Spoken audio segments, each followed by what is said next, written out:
पाखंड राहील ऋणी, विसर पडावा घडू नये कधी जिव्हारी जिवंत जाण,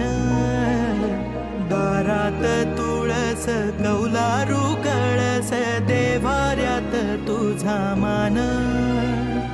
दीनांचा देवारा सोडून मोकळा श्रीरंग परतला माझा